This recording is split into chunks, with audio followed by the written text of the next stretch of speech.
জাতীয় ছাত্র সংহতির পক্ষ পালন উপলক্ষে আজকের এই গণহত্যার বিচারের দাবিতে বাংলাদেশ ইসলামী ছাত্র বিক্ষোভ মিছিল উত্তর সমাবেশে সম্মানিত কেন্দ্রীয় নেতৃবৃন্দ, বিশ্ববিদ্যালয় মহানগর শাখার নেতৃবৃন্দ, সম্মানিত সাংবাদিক বন্ধুগণ, প্রিয় ছাত্র জনতা, আসসালামু আলাইকুম ওয়া রাহমাতুল্লাহি ওয়া বারাকাতুহু।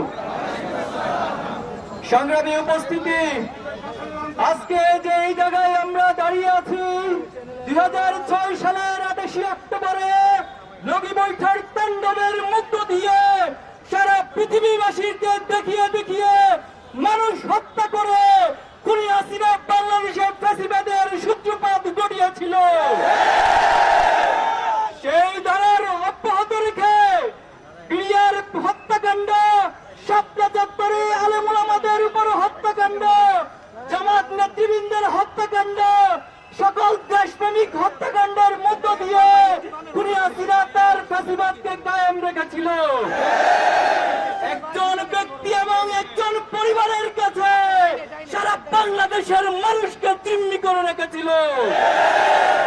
কিন্তু 24 জুলাই আগস্টের বিপ্লবে ছাত্র জনতার রাজপথে নেমে এসে তারা তাদের বুকের তাজা রক্ত ঢেলে দিয়ে বাংলাদেশকে ফ্যাসিবাদ মুক্ত করেছে। আমরা ফেরাউন দেখিনি, ফেরাউনের গল্প শুনেছি। আমরা নমরুদ দেখিনি, নমরুদের গল্প শুনেছি। আমরা হিটলার দেখিনি, হিটলারের ইতিহাস পড়েছি। কিন্তু এই প্রজন্ম খুনি হাসিনাকে দেখেছে। এই প্রজন্ম খুনি হাসিনা ফ্যাসিস্ট দোসরদেরকে দেখেছে। আমরা দেখেছি এই গণহত্যার পর হাসিনা এবং তার দোসরদের ন্যূনতম কোন অনুশোচনা বোধ দেখায়নি, বরং তারা অহংকার এবং উদ্ধত্তপূর্ণ আচরণ করে যাচ্ছে। আমরা আজকের এই সমাবেশ থেকে বলতে চাই, শহীদের যে তামান্না নিয়ে ছাত্র জনতা বুকের রক্ত দিয়ে ফ্যাসিবাদ মুক্ত করেছে, বাংলাদেশে অদূর ভবিষ্যতে এই ফ্যাসিবাদকে সহ্য করবে না, করবে না। সংগ্রামী উপস্থিতি, বিভিন্ন মাধ্যমে ফ্যাসিবাদ ষড়যন্ত্রের চেষ্টা করে যাচ্ছে। আজকে ছাত্র সমাজের যে বিপ্লব, এই বিপ্লবকে বিতর্কিত করার জন্য তারা ষড়যন্ত্র করে যাচ্ছে। সম্প্রতি শিক্ষা প্রতিষ্ঠানগুলোতে ছাত্র সমাজের কাছে এই ষড়যন্ত্রের মাধ্যমে এক ধরনের বিদ্বেষ এবং কনফ্লিক্ট তৈরি করে দিচ্ছে। আমরা ছাত্র সমাজকে এই সমস্ত ষড়যন্ত্রের বিষয়ে সতর্ক থাকার জন্য আহ্বান জানাবো। সরকারের প্রতি উদাত্ত আহ্বান জানাতে চাই, আপনারা রক্তের উপর দাঁড়িয়ে আছেন। আপনারা যে চেয়ারের উপর বসেছেন, সেই চেয়ার আবু সাইদ এবং শহীদদের রক্তের উপর বসে আছে। এই চেয়ারে বসে ফ্যাসিবাদের পক্ষে যদি কোন ধরনের কার্যক্রম পরিচালনা করেন, এই ছাত্র জনতা তার উত্তম জবাব দিবে। আপনারা অতি দ্রুত বিচারের ব্যবস্থা গ্রহণ করুন। বিচারের ধীরগতি লক্ষ্য করছি আমরা। সেই সাথে মামলা বাণিজ্যের মধ্য দিয়ে এক ধরনের দোষর নব্য ফ্যাসিস্ট আসামিদেরকে জামিন দেওয়ার তথ্য আমরা পেয়েছি। আমরা আবারও বলছি, ছাত্র জনতা কোনোভাবে বসে থাকবে না এই সমস্ত কার্যক্রম থেকে। সংগ্রামী উপস্থিতি, আজকে যে প্রজন্ম, এই প্রজন্মকে আপনারা বোকা ভাববেন না। আমাদের ইসলামী ছাত্র শিবিরকে আদর্শ দিয়ে মোকাবেলা না করে বারবার চেতনার কাঠ দিয়ে মোকাবেলা করার চেষ্টা করা হয়েছে। আমাদের প্রথম কেন্দ্রীয় সভাপতি শহীদ মীর কাসিম আলী ভাইকে, বাংলাদেশের এই রত্নকে তারা ফাঁসি দিয়ে বিচারিক হত্যাকাণ্ড ঘটিয়েছে। এই প্রজন্ম সেদিন বুবাকান্নার মাধ্যমে সেটাকে সহ্য করেছে। কিন্তু আজকের প্রজন্ম আর এই সমস্ত চেতনার কাঠকে সহ্য করবে না। আমাদের বুকে, আমাদের ধমনীতে শহীদদের রক্ত বিরাজমান। আমরা শহীদ আবু সাইদকে নিজেদের মধ্যে অন করে, আমরা সকল শহীদদেরকে নিজেদের মধ্যে অনুভব করি।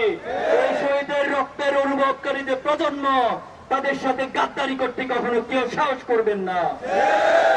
সম্প্রতি গতকাল একটি হত্যাকাণ্ড ঘটেছে, খুবই দুঃখজনক বাংলাদেশের জন্য। এই ফ্যাসিবাদের এত পতনের পর এই হত্যাকাণ্ড প্রমাণ করে ফ্যাসিবাদ আবার মাথা চাড়া দিয়ে উঠার চেষ্টা করছে। ছাত্র জনতা, আমরা আগামীর বাংলাদেশকে গড়তে চাই। আমরা এই বাংলাদেশকে একটি সমৃদ্ধ বাংলাদেশ হিসেবে গড়তে চাই।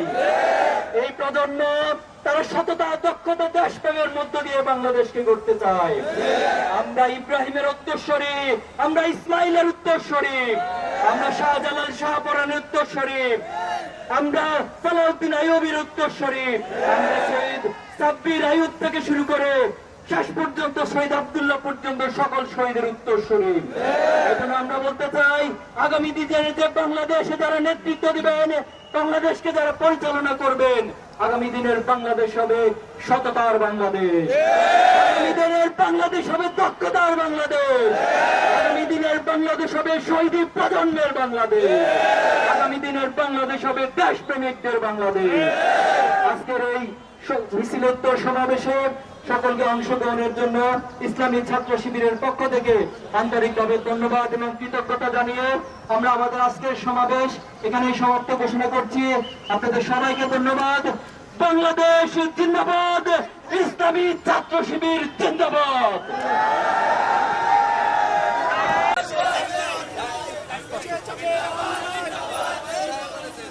রাজধানীতে আজকে ঠিক কিছুক্ষণ আগে শুরু করেছে ইসলামী ছাত্র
মানুষ তৈরির একটা কারখানা হিসেবে ইসলামী ছাত্র শিবির কাজ করে যাচ্ছে।